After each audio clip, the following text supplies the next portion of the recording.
hope y'all are doing well.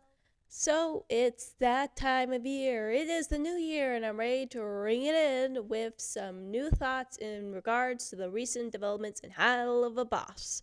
So, for this one, I'm going to go over each and every sin now that we are introduced to them, and I'm going to see which ones are most likely going to be part of the IMP gang or assist the IMP gang, while at the same time, they are going to be antagonists in the later future. So, bear in mind, there can be some spoilers in this, and I'm trying to go through each and one of them as possible. So, again, spoilers. Let's begin. So, best to kick off this list with Ozzy or Osmodeus, the Lord of Lust himself. So, with this guy, he was introduced as somewhat of a charismatic antagonist, or that's what it seemed to be at the time when he was first introduced, especially the way where he put Stolas and Blitz on their relationship in the spotlight. Though it can't be warranted that he helped them kind of reevaluate their relationship.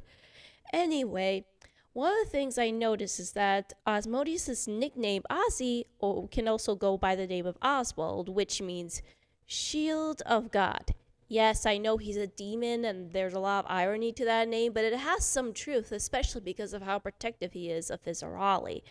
And over time in season 2, we definitely see that he has a bit of a loving nature, despite the fact that he is the sin of lust. He's also an expert in understanding the difference between having a helpful relationship or a relationship that is super, super questionable. And I feel like in some ways he could be of value to the IMP gang and is more willing to join their cause, especially because since he's in a relationship with Fizz, and after the events of Mastermind, I'm pretty sure it's gonna help him rethink of how he reviews imps in general, as well as his own society as a whole. I mean, he does have a decent relationship with them compared to the other sins thus far, but it will be interesting to see of how Ozzy started off before he met Fizz. So, Beelzebub was another one that was introduced in a very interesting way.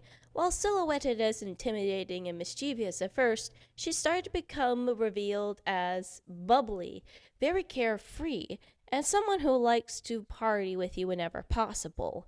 Sort of like the adult version of Pinkie Pie from My Little Pony, if that comparison makes any sense. While she comes off as a bit shallow at times, she does seem that she has some level of care, especially when she went as far as trying her best to chew off Mammon when she was being made fun of her relationship with Vortex, which is a bit admirable that she is trying to keep her cool despite the fact that she does have a bit of a temper that flared up earlier in season 1. Now, like Osmodeus, she's going to have a moment to reflect on how she's been treating the Hellhounds and her current relationship with Vortex. After everything that's happened with Blitz, and of course getting to know Blitz on a personal level, it might make her rethink of how they were treating the lower class, and what can be improved on her part as well. And also, her nickname B can be short for Beatrice, which means bringer of joy. And in some ways, it does fit her bubbly personality in the fact that she likes to bring positive energy to a party. But it will also mean that if she were to help out IMP, this would also help her, again, reevaluate of how she handles the gluttony. Now, Belphagoras, if I'm saying this right, or Belle, definitely is a bit of an air of mystery. There isn't much to be said about her except that she is a solid representation of sloth, even going as far as being so unfocused throughout the entire episode of Mastermind, up until she noticed Osmodeus in the room and the energy he was bringing off. There was definitely something that brought her attention. What that is, I don't know. Now, the word Belle can mean several things. Belle as in short for rebellion, which can be a bit of a possibility. And then, of course, there is Belle as in the French word for beautiful. We don't know too much about her personality and how she handles things in the sloth ring, even though her tendency to make them addicted to drugs definitely has some key part in it. What role she's going to play with IMP is most likely going to be of certain level of healing, whether physical and emotional, and maybe a neutral character in my perspective in terms of where she lays between the other sins and IMP. She might sympathize a little bit with IMP's cause because maybe in some ways she also was being looked down on because of she's a sin that's not to be taken seriously. And maybe that bothers her to a certain degree, even though she doesn't have the energy to really be mad about it the same way Satan might be. So, again, this is a huge mystery that I hope is addressed later in the future seasons. So, a quick note, I feel like B, Asmodeus, and Mel all seem to have a certain resemblance to very fluffy or friendly looking characters.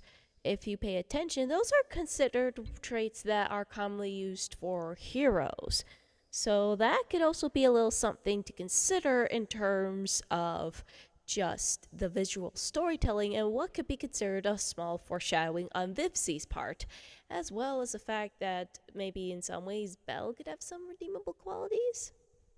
So, for Satan, everyone's favorite sin, well, physically he's impressive, but his personality. This guy really has no shame.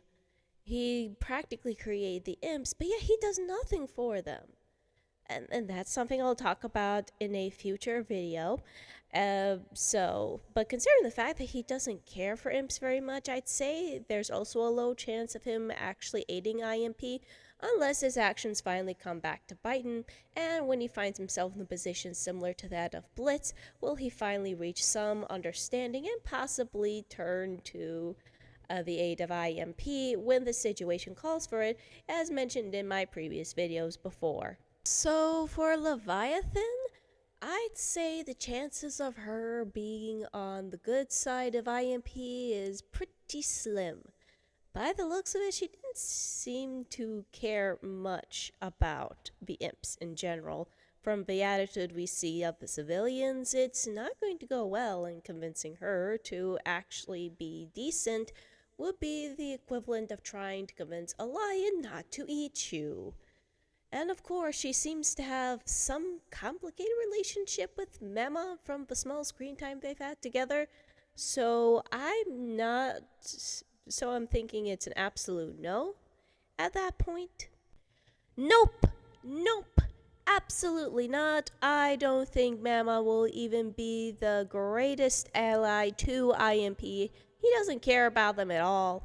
To him, the imps are nothing more than something he could squeeze the life out of whenever possible, especially when it comes to money.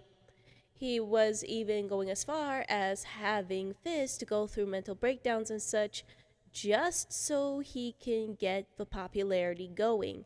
As many characters have said in the past, this guy has a very trashy personality, and I'm pretty sure he has a bit of a grudge with IMP, especially since they have gotten away from execution and fouled up his money making.